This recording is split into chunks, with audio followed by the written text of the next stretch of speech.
So Orwell says, hey, I can see what I know what you're thinking, right? Writing, this good writing, this is hard work, right? Why should I bother? And he says, well, go ahead, you can shirk it. How about this? You can shirk it by simply throwing your mind open and letting the ready-made phrases come crowding in. And that's interesting, about human beings. They don't really like, put it this way, it may not always be easy to help someone, to find someone to help you do something, but it's always easy to find someone to do your thinking for you. That's Orwell's point. Don't worry. If you don't want to do your thinking, someone will do it. So let those ready-made phrases come crowding in. The ready-made phrases, they will construct your sentences for you, even think your thoughts for you to a certain extent, and at need they will perform the important service of partially concealing your meaning even from yourself. So you won't even really know what you're talking about. It is at this point that the special connection of between politics and the debasement of language becomes clear. So this notion of concealing meanings or distorting meanings, concealing them, that's the connection between language and politics. So Orwell then is going to, of course, dive a little bit more into this. Political writing, as he says, and again, we're not talking about literary prose, we're talking about prose that's connected with industry, government, etc., etc. Political writing, when reflecting some kind of political orthodoxy, he says, is basically terrible. He says all propaganda is art is a kind of propaganda, but he certainly doesn't think all propaganda is art, but he thinks that political writing is generally quite terrible. And he gives a number of reasons why he thinks this. It's largely, he says, political writing is defending the defense of the indefensible. Because political language is defending the indefensible, it's often obfuscatory. It's often unclear. It's written in a way that maybe sounds good, and you're thinking, I'm not quite sure what that means, but it sounded pretty good. And if you look at, he gives some examples of how people will use political language in a certain way because they don't really want to say what's really going on. Now, what is an example of this? Consider, for instance, some comfortable English professor, again, Orwell's taking another shot at academics. He doesn't like us that much. And he uses the example of a comfortable English professor defending Soviet Russian totalitarianism, basically the Soviet Union.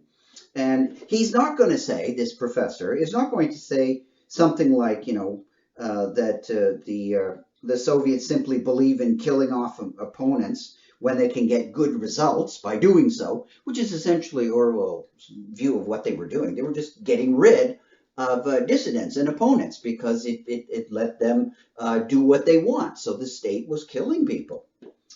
No. But that's not how an English professor is going to represent this because that's indefensible. So how do you defend the indefensible?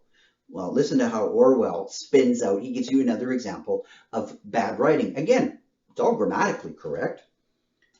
While freely conceding that the Soviet regime exhibits certain features which the humanitarian may be inclined to deplore, we must, I think, agree that a certain curtailment of the right to political opposition is an unavoidable concomitant of transitional periods, and that the rigors which the Russian people have been called upon to undergo have been amply justified in the sphere of concrete achievement.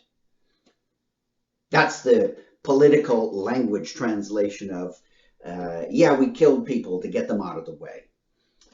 He said this is an inflated kind of style. It's full of euphemisms, and basically it is an enemy of good writing. This political aspect, insincerity, he points out, is another enemy of good writing, and that's essentially basically what politicians are. They're insincere. They're not going to tell you what they really want to do or what they really think or what's really going on. So there is that gap between what they really think and what they want you to hear and what they want you to think that they're thinking.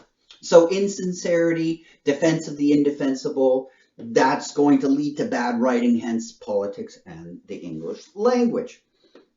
And Orwell says we don't have to be passive and just go along with this. We can fight this.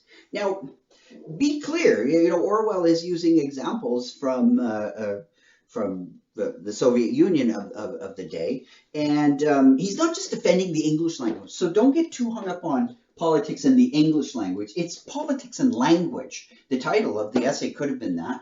Orwell says that he suspects, but because he's not proficient in other languages, but he strongly suspects over the last 10 years, remember this essay comes out in 46, so think about like from about 1935 to about 1945, what was going on in Europe? Well, you had the Soviet Union, you had fascist Italy and Nazi Germany. So it's not surprising to Orwell that he says that the Russian language, Italian, and German, those languages would have degraded because of the political situation as well. And so he says the same thing is probably going on over there, but I'm not fluent in those languages, so I'm not really sure. So Orwell's point is not just about defending English. It's really, really about defending language and of course, getting out of that feedback loop, that one about the corruption of language, corruption of thought, corruption of speech,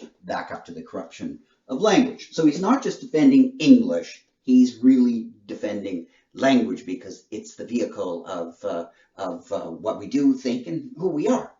So how do we do this?